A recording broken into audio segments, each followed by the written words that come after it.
भारतीय शेयर बाजारों में 17 अप्रैल को तेजी लौटी है। भू राजनीतिक तनाव कम होने की उम्मीदें हैं और विदेशी निवेशकों की ताजा खरीदारी जैसे फैक्टर्स निवेशकों का मनोबल बढ़ा रहे हैं। सेंसेक्स ने शुरुआत तो मामूली गिरावट के साथ लाल निशान में की, लेकिन तुरंत ही ये हरे निशान में आ गया। दिन में ये पिछली क्लोजिंग से 427.17 अंक उछलकर 78,415.82 के हाई तक गया। निफ्टी भी गिरावट के साथ खुला और फिर तुरंत ही इसमें तेजी आई। दिन में ये बेंचमार्क इंडेक्स 126.35 अंकों की बढ़त के साथ 24,323.10 के हाई तक गया। इससे पहले गुरुवार को सेंसेक्स 122.56 अंक या 0.16% गिरकर 77,988.68 के स्तर पर बंद हुआ। निफ्टी 34.55 अंक या 0.14% गिरकर 24,196.75 के स्तर पर बंद हुआ। शुक्रवार को आई तेजी के पीछे मुख्य कारण क्या है, आइए जानते हैं। भू राजनीतिक चिंताओं में कमी।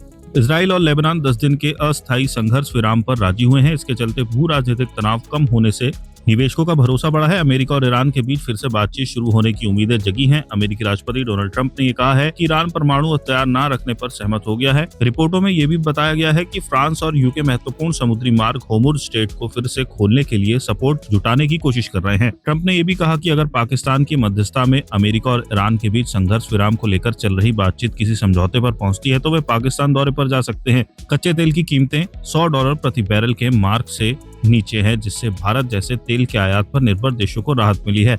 कच्चे तेल की कम कीमतें महंगाई के दबाव को कम करने और देश के आयात बिल को घटाने में मदद करती हैं। गुरुवार को अमेरिकी और यूरोपीय बाजार बढ़त के साथ बंद हुए। अमेरिका में S&P 500 और नैस्डैक सूचकांक नए उच्च स्तर पर पहुंच गए।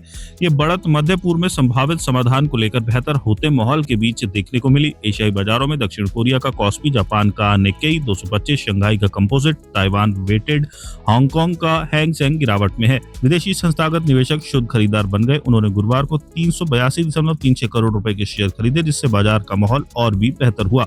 रुपया शुरुआती कारोबार में 28 पैसे की बढ़त के साथ अमेरिकी डॉलर के मुकाबले 92.86 के स्तर पर पहुंच गया।